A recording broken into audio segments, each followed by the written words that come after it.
प्रिय दर्शकों, नमस्कार। एक बार फिर से उपस्थित हूं आप सबके सामने शुक्रवार के कार्यक्रम के बाद शनिवार के कार्यक्रम में लग्न नवमांस के साथ उपस्थित हूं। आइए शुरू करते हैं आज का कार्यक्रम। विचार कभी करके देखिएगा कि आपको कई बार ऐसी बातें लगती हैं जहां छोड़ो जाने दो की स्थिति में गुजरना पड़ता है। ऐसा जितनी बार आप कर लेंगे अपने जीवन में, उतनी ही ज़्यादा आपके जीवन को सहूलियत की स्थिति में देखा जाता है। बातों को पकड़ना मत सीखिए, बातों को छोड़ना सीखिए। अगर कोई आपसे कुछ उल्टा बोल भी दे ना, तो छोड़ दो, पकड़ो मत। पकड़ के बैठोगे तो उलझे रहोगे, छोड़ना सीख लोगे तो जीत लोगे। पक्की बात बता रहा हूं। हाँ, आइए, ये कार्यक्रम का दूसरा हिस्सा है, ये तो आप जानते ही हैं। इसके पहले कार्यक्रम मैंने इनकी कुंडली का जो लग्न चार्ट है वो कल बना रखा है। आज नवमांश और दशमांश पे चर्चा करूंगा। शुरू करते हैं आज का कार्यक्रम बिना किसी लाग लपेट के, बिल्कुल मुद्दे की बात पे, इधर उधर की, और बिल्कुल वही बात बताने का प्रयास करता हूं मैं कार्यक्रम में जो आप लोगों को समझ में आ जाए और मुझे भी बताने में बड़ी सरलता का एहसास हो। शुरू करते हैं आज का कार्यक्रम। कार्यक्रम के आरंभ में ही बता देता हूं, कहीं जाना नहीं है।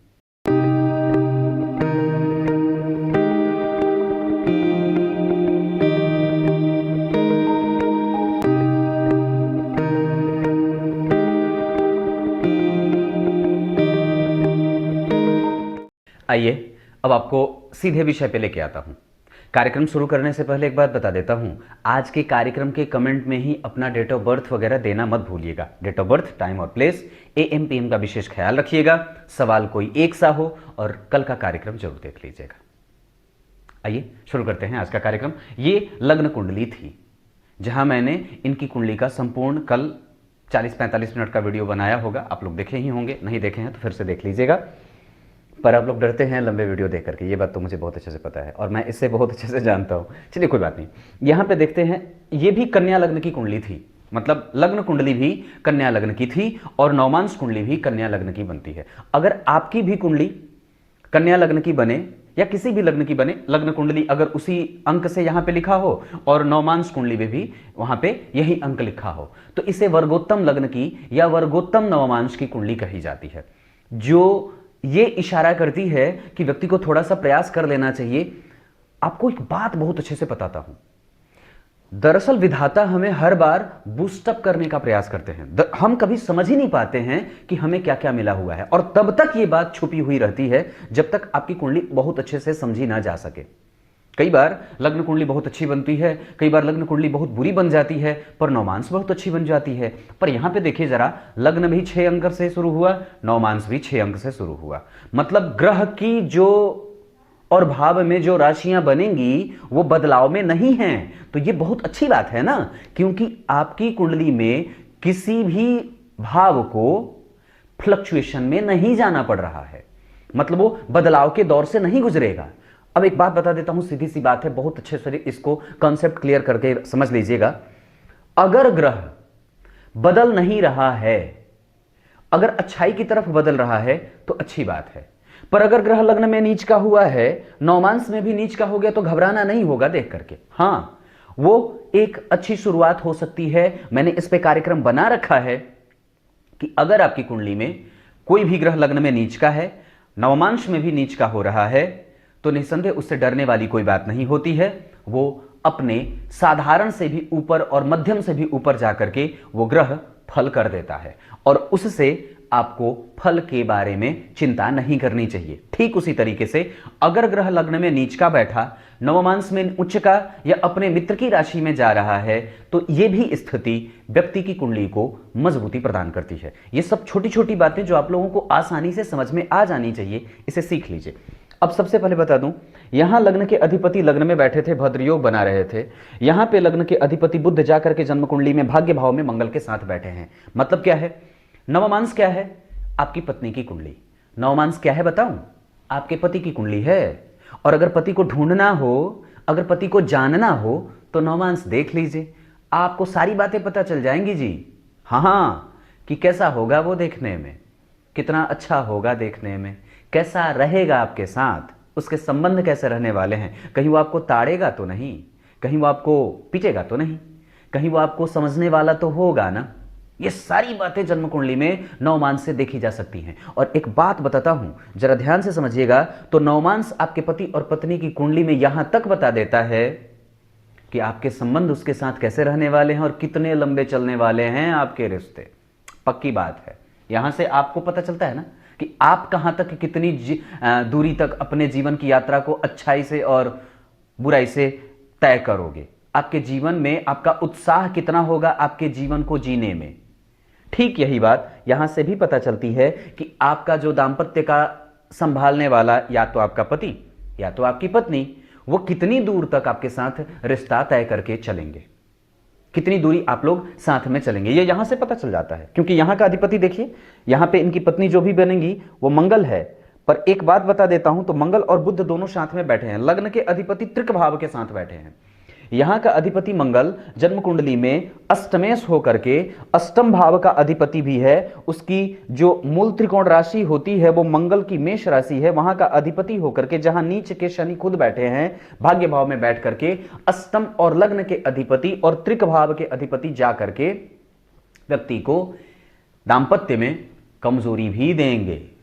पर व्यक्ति का उत्साह उधर भी बना रहेगा, जो इनकी पत्नी है, और इनका भी बना रहेगा। दोनों अलग रह करके संपूर्ण जीवन भी जी सकते हैं। ये बात भी बनती है। अलग होने का एक प्रमाण यहां भी बता देता हूं। लग्न के अधिपति ने संबंध बनाया तो किसके साथ? एक अच्छे भाव के अधिपति के साथ उनका संबंध नहीं बना है, क्योंकि लग्न के अधिपति बुध ने अष्टम भाव के अधिपति और त्रिक भाव के अधिपति के साथ संबंध बनाया है, जिसमें यह बात बिल्कुल क्लियर होकर सामने से आ रही है कि प्रयास करनी पड़ेगी, प्रयास दम भरना पड़ेगा, तब जाकर के संबंध चलेंगे। बात समझ में तो आ रही होगी। अब जरा विचार करिए, उसके भाव को बिगाड़ा किसने? वहां पे एक ग्रह अष्टम में शनि बैठे हैं, तो व्यक्ति थक जाएगा, चूर हो जाएगा निभाते निभाते। हां, यह भी बात है। और दूसरी बात बताता हूं, केतु का ग्रहण यहां चंद्रमा को, सिंह राशि के अधिपति सूर्य जन्म कुंडली में, यह सैया सुख का भाव होता है, 12वां भाव, जहां से आप अपने पति के साथ संबंध में जाते हैं। यहां पे लगा है ग्रहण, जहां पे कहीं ना कहीं मनमुटाव की स्थिति रहेगी। और यहां से यहां के अधिपति जो सूर्य हैं वो जाकर के जन्म कुंडली में बैठे हैं कहां? दशम भाव में, शत्रु के साथ। हालांकि स्थिति उनकी शत्रुता की नहीं होगी, पर चूंकि दशम का अधिपति भाग्य में बैठा है तो व्यक्ति को कई बार संबंधों में ऐसी स्थिति देखने को मिलती है जहां प्रोफेशनल टाइप का संबंध होता है। मतलब वो आंतरिक या सेंटिमेंटल नहीं होता है, या कई बार वो एक पक्षीय होता है, जहां पे सिर्फ वो तभी तक संबंध बनते देखे जाते हैं, तभी तक रहता है जब तक व्यक्ति का साथ छूट ना जाए। जैसे होता है ना कि वो एक पर्सनल टच नहीं मिलता है उसको, वो दिल से रिश्तों में कहीं ना कहीं एक कमजोरी सी रहती है, एक वहां पे गैप होता है जो देखी जाएगी। ऐसा क्यों बताता हूं, जरा विचार करिए। तो ये किसका भाव है? ये सुख का भाव है। इसकी चर्चा मैंने कल कर रखी थी। आपको उस चीज को जानने के लिए कल का कार्यक्रम देखना होगा। मैं भी चालाक हूं, तो आपको सारी बातें एक कार्यक्रम में तो बताऊंगा नहीं, तो दोनों देखना होगा। और दूसरी बात, व्यय भाव के अधिपति ने दाम्पत्य के सुख को भाव को देखा है, तो ये कहां से सही बात हो जाएगी? यहां पे सूर्य की स्थिति सप्तम भाव को देख रही थी, यहां पे गुरु बैठे थे अष्टम भाव के अधिपति के साथ। पंचम, चतुर्थ और अष्टम का योग एक साथ चतुर्थ भाव को बिगाड़ रहा था। और यहां पे 12वें भाव के अधिपति आकर के चतुर्थ भाव को देख रहे हैं, ये घर को बिगाड़ेंगे। चूंकि वो सूर्य हैं और बुध की राशि में बैठे हैं, पर फिर भी व्यक्ति को दाम्पत्य का सुख मिल जाएगा। अगर व्यक्ति दूसरी शादी करना चाहे तो कर सकता है, या फिर अगर ऐसी स्थिति हो तो व्यक्ति को जीत मिल जाती है। व्यक्ति जो चाहता है वही परिणाम कई बार मिल जाता है। व्यक्ति का व्यक्तित्व इतना मजबूत है, व्यक्ति का प्रभाव इतना बढ़िया है, वो कम से कम अपने प्रभावों को जी लेगा और जिंदा रह जाता है। एक बात और, यहां पे शनि अष्टम भाव में बैठे हैं, ये ठीक नहीं है। ये रिश्तों को बहुत लंबी दूरी तक ले जाने में सांस फूल जाती है, थक जाता है व्यक्ति। नहीं, मुझसे नहीं होगा, रहने दो, अब मुझे दूसरे का दामन थामना ही होगा। इस तरीके की स्थिति भी कई बार देखने को मिलेंगी।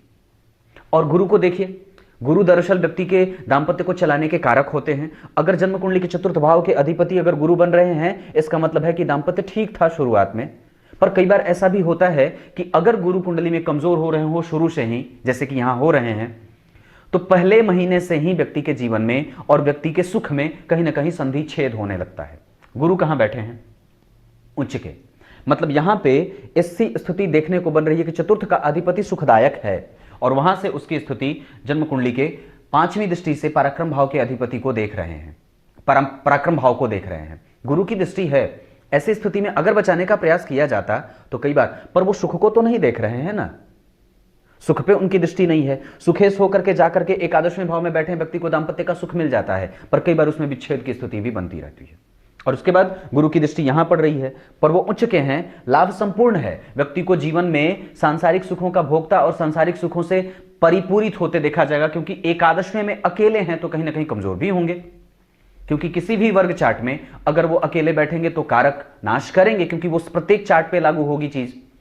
तो इस वजह से ये बात भी गड़बड़ है, कहीं ना कहीं ये एक कमजोरी दिख रही है। और दूसरी बात, व्यक्ति की कुंडली में शुक्र को देखिए, यहां उच्च के हैं, वो शुक्र उच्च के हैं यहां भी, और यहां भी शुक्र जो है वो उच्च की राशि में बैठे हैं, शनि की उच्च राशि के साथ, अपने मित्र के साथ। शनि कहीं ना कहीं तो एक निगेटिविटी फैलाने का काम करेंगे, वहां पे दरअसल प्रैक्टिकल एक एंगल दे देते हैं।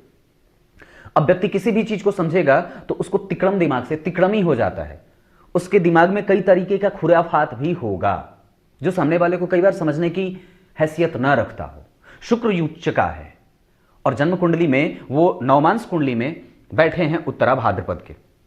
अब जरा विचार करिएगा, इनकी कुंडली में उस पे किसी भी ग्रह की दृष्टि नहीं है, पर गुरु देख रहे हैं, यानी कि सप्तम भाव पे सप्तम का अधिपति देख रहा है। ये अच्छी बात है, ये बहुत अच्छी बात है, जहां पे व्यक्ति के दांपत्य को टूटने से बचाया जा सकता है अगर प्रयास किया जाए तो। निस्संदेह अगर एक अच्छी दशा चल रही हो, गुरु की दशा चल रही हो या शुक्र की दशा चल रही हो, तो निस्संदेह व्यक्ति के दांपत्य को बचाया जा सकता है। और गुरु की स्थिति उच्च की है, यहां भी शुक्र उच्च के हैं। ऐसी स्थिति में व्यक्ति का जो पर्सनल लाइफ होता है वो कई बार कमजोर बीतते देखा जाएगा। अब व्यक्ति के अगर बारे में विचार करते हैं तो जन्म कुंडली में अगर दशा की बात करते हैं तो अभी गुरु की दशा चल रही है और गुरु इनकी कुंडली के लिए सुख भाव के अधिपति, सप्तम भाव के अधिपति हैं। नवमांश में भी वो सुख और सप्तम के अधिपति होंगे और यहाँ के अधिपति होकर के वो उच्च के बैठे हैं, उस भाव को देख भी रहे हैं। और गुरु में चंद्रमा का योग है, गुरु और चंद्रमा का योग। यहाँ पे चंद्रमा भाग्य लाभ भाव के अधिपति होकर के जाकर के जन्म कुंडली में ग्रहण में है 12वें भाव में। अपने घर से आगे गया ग्रह यहाँ पे सैया सुख को कमजोर तो कर रहा है, पर निस्संदेह अगर व्यक्ति दूसरी शादी करना चाहता है या कभी भी अगर एक संबंध टूट जाए तो निस्संदेह काम में ऐसी स्थिति है कि व्यक्ति कर सकता है। दूसरे विवाह के योग अभी भी चल रहे हैं तो निस्संदेह आगे बात बन सकती है। इनकी कुंडली में अगर मैं कर्म क्षेत्र की बात करता हूं तो दशम स्थान के अधिपति बुध जन्म कुंडली में हस्त नक्षत्र में बैठे हैं। व्यक्ति कोई भी ऐसा काम जो खुद का काम हो, प्राइवेट सेक्टर में नौकरी करने से भी ज्यादा बढ़िया है कि खुद का काम कर लिया जाए, ये काम भी कर सकता है। इनकी स्थिति कुंडली में कि व्यक्ति अगर बुध से संबंधित और जन्म कुंडली में शुक्र से संबंधित अगर कोई भी कार्य क्षेत्र में जाना चाहता है, जैसे कई बार बुध कम्युनिकेशन का कारक होता है, ट्रांसपोर्ट आदि का काम भी व्यक्ति की कुंडली में बनता है, लोहे का कारोबार भी बनता है, कुर्सी पर बैठ करके 10 लोगों को अपने अंडर में खटाने का काम भी बनता है। ये सारी चीजें क्योंकि शुक्र जन्म कुंडली में उच्च के हैं, युवा हैं वो और बहुत अच्छे भी हैं। गुरु भी कुंडली में नवमांश में, इनका दांपत्य अच्छा था पर कई बार कमजोर हो जाने के कारण उसमें कई तरह की परेशानियों को भी देखने में स्थितियों को देखा जा रहा है। सूर्य आर्द्रा में है, कहीं ना कहीं कंफ्यूजन में है व्यक्ति। चंद्रमा जो है वो जन्म कुंडली में मघा नक्षत्र के हैं, वहां पे भी समस्या है, हालांकि वो केतु के साथ ही हैं, इस वजह से वहां पे एक परेशानी का माहौल भी बन रहा है 12वें भाव में। जन्म कुंडली में मंगल की बात करता हूं तो मंगल मृगशिरा में बैठे हैं, वहां पे व्यक्ति को उग्रता और धार्मिकता दोनों एक साथ और बैलेंस बनाने में कमजोरी भी देखी जा रही है। बुध कृतिका नक्षत्र में बैठे हैं, ये व्यक्ति को बुद्धिमान और व्यक्ति के दांपत्य में बुद्धिमानी से अपने आप को अलग करने का गुण देते हैं और व्यक्ति किसी भी स्थिति से अपने आप को प्रिपेयर करके रखता है और आगे की दूरी कैसे तय करनी है इसे बहुत अच्छे तरीके से ऑब्जर्वेटिव माइंडसेट के साथ व्यक्ति आगे बढ़ जाता है। गुरु की बात करता हूं, पुष्य नक्षत्र में बैठे हैं वो और ऐसी स्थिति में कि व्यक्ति के डेली बेसिस के इनकम को देने के साथ साथ व्यक्ति के प्रभाव क्षेत्र में वृद्धि करने के साथ साथ यश की वृद्धि करने के साथ साथ व्यक्ति को संपूर्ण लाभों के विधाता भी बनाएंगे, पर वो चूंकि अकेले हैं इस वजह से थोड़े कमजोर भी होंगे। शुक्र की बात करता हूं, उत्तरा भाद्रपद में वो बता रखा था। शनि की बात अगर करूं तो अश्विनी नक्षत्र में बैठे हैं, पर वो ग्रह नीच का है जन्म कुंडली में शनि, इस वजह से चूंकि ये कन्या लग्न की कुंडली है, यहाँ पे पंचम भाव के अधिपति नीच के हो रहे हैं, यहाँ भी पंचम भाव के अधिपति शनि जो है वो उच्च के थे, मतलब ये ग्रह यहाँ बदल गया, यहाँ पे उच्च का था पर नवमांश में नीच का। इसका मतलब क्या है कि प्रेम संबंधों में कड़वाहट होगी और कमजोरी होगी, क्योंकि यहाँ का अधिपति इसी भाव में खाली इसी चार्ट में उच्च का हुआ था, पर नौमांस में वो जाकर के बदला। मतलब क्या है कि अब उसमें फ्लक्चुएशन संभव है, अब उसमें वो ग्रह अपनी स्थिति को सही तरीके से मेंटेन नहीं कर पा रहा है, जिसके कारण यहां पे पंचम भाव कमजोर होगा। यहां पे जरा विचार करिए, यहां पे भी पंचमेश नीच के हो रहे हैं, यानी कि 100% यह बात सामने से आती है कि व्यक्ति जितने प्रभाव क्षेत्र में अपने मजबूती का हकदार है, जितना प्रभाव उसका होना चाहिए, जितना यश फैलना चाहिए, जितनी कीर्ति का मालिक उसको बनना चाहिए, उतना वो नहीं बनेगा। और क्यों ऐसा? क्योंकि सूर्य भी आर्द्रा नक्षत्र में है, 12वें भाव उसके अधिपति होकर के प्रत्येक जगह पे उनकी एक कमजोरी वाली स्थिति बन रही है, जिसके कारण व्यक्ति के दांपत्य में, जिसके कारण व्यक्ति के कार्यक्षेत्र में, कार्यक्षेत्र के बदलने का प्रभाव, व्यक्ति अपने जन्मस्थान से जितना दूर जाए उतना ही काम करेगा। क्योंकि विदेश भाव का अधिपति सप्तम भाव को देख रहा है ना, डेली बेसिस के इनकम के भाव को। और नौमांस में तो क्या, पत्नी को मजबूत, महत्वाकांक्षी और कार्मिक होने का प्रभाव दिखा रहा है। आर्द्रा नक्षत्र में है, उसके पास अपना बल बहुत ज्यादा है और आत्माभिमान बहुत ज्यादा है। व्यक्ति की पत्नी और व्यक्ति के संबंधों में कई बार कड़वाहट की स्थिति बहुत ज्यादा बार बढ़ जाती है। राहु जन्म कुंडली में 11 नंबर की राशि में बैठे हैं, यहां वो उनकी खुद की राशि है। यहां विचार करिए, यहां राहु उच्च के थे, इसका मतलब कि बहुत अच्छे थे वो। व्यक्ति के धर्म, व्यक्ति का कर्म, व्यक्ति का सुख, व्यक्ति का पूजा पाठ, ये सब यहां से अच्छी स्थितियों में होते हुए देखा जा रहा है। यहां पे भी लग्न कुंडली के बाद नौमांस कुंडली में भी लग्न के अधिपति जा रहे हैं भाग्य भाव में। कहीं ना कहीं व्यक्ति के पास अपना एक आंतरिक बल है, आध्यात्मिक बल है, जो इसको हमेशा ही गलत करने से रोकेगा। और हमेशा ही व्यक्ति किसी को दूसरे को ठगने से, ठगाने से, पर वो मंगल के साथ है, तिक्रम तो है, क्योंकि मंगल तिक्रम ही बनाएंगे, उग्रता भी देंगे और प्रयास कमजोर करने का भी वो करेंगे। पर चूंकि व्यक्ति की कुंडली में सूर्य कम से कम दशम स्थान में बैठा है, सूर्य लग्न पे देगा, तो अपना एक बेसिक नेचर व्यक्ति को रिप्रेजेंट करने का कि मजबूत है, वो हारेगा नहीं, थकेगा नहीं, जीवन में जी लेगा। ऐसी स्थितियां दिख रही हैं। यह स्थिति यहां तक है। व्यक्ति का कार्यक्षेत्र कभी कमजोर नहीं होना चाहिए। ऐसा इसलिए क्योंकि लग्न के अधिपति और दशम के अधिपति स्वयं एक ही होते हैं, भद्र योग है। यह स्थिति व्यक्ति के जीवन को मजबूती की तरफ ले जा रही है। साथ ही साथ यहां पे गुरु और मंगल दोनों का प्रभाव है। व्यक्ति अपना खुद का काम करे तो ज्यादा अच्छा होगा। अब इसके लिए आपको मुझसे खुद से बात करनी होगी कि आप किस क्षेत्र में जाना चाहते हैं और क्या काम करना चाहते हैं। अभी तक आपसे मेरी बात नहीं हुई, पर इस कुंडली का एनालिसिस करने के बाद मुझे एक ही चीज समझ में बहुत ज्यादा समझ में आ रही है, और हालांकि मैंने उस पर ज्यादा बार जोर भी डाला है, विवाह के टूटने का कारण, विवाह के कमजोर होने का कारण। क्योंकि गंभीरता से अगर आप विचार करेंगे तो यह बात आपको समझ में आ जाएगी कि ये गुरु मंगल विवाह विच्छेद के कारक भी बन रहे हैं। 12वें भाव के अधिपति का लग्न में आकर के व्यक्तित्व को कमजोर करने का प्रभाव, यहां पे भी 12वें भाव के अधिपति का सुख भाव को देखना, और गुरु का वहां का अधिपति होकर के जाकर के जन्म कुंडली में लाभ भाव में अकेले बैठे होने के कारण, और साथ ही साथ लग्न के अधिपति का तृक भाव के अधिपति और अष्टम भाव के अधिपति के साथ तकिया भाव में बैठने के कारण कमजोरी का कारण बन रहा है। ये सारी बातें देखने को मिल रही हैं। व्यक्ति का धन अच्छा है, धन से संबंधित समस्या कभी भी नहीं है। व्यक्ति दूसरों को कई बार अनावश्यक रूप से एक पेनाल्टी के तौर पे कई बार चीजें देनी भी पड़ती हैं। धन का नुकसान भी होता है, शनि धन का नुकसान कराते हैं, और शनि का प्रभाव अगर कहीं से भी बुध शुक्र शनि अगर एक साथ बैठ जाते हो या एक दूसरे से रिलेट करते हो कहीं पे भी, तो कई बार व्यक्ति के हाथ से धन फिसलता हुआ देखने को मिल जाता है। व्यक्ति कई बार प्रयास करता करता रह जाता है पर धन बचता नहीं है, और इमोशनली कहें या फिर किसी भी तरीके से लोग इससे या इसके प्रभावों को नुकसान होने के कारण, या कई बार धन आसानी से यूं निकल जाता है, देना पड़ता है पेनल्टी के तौर पे। क्योंकि शनि की दृष्टि यहां भी है, मंगल यहां पे प्रभाव में ज्यादा है, अष्टम भाव का अधिपति यहां बैठा है, इस वजह से यह स्थिति भी बनती है। ये बात है। अब कुछ इसी तरीके से आपके कार्यक्रम का समापन करते हैं। तब तक के लिए इजाजत दीजिए, कल एक बार फिर से उपस्थित होंगे आप सबके सामने। तब तक के लिए बहुत बहुत नमस्कार।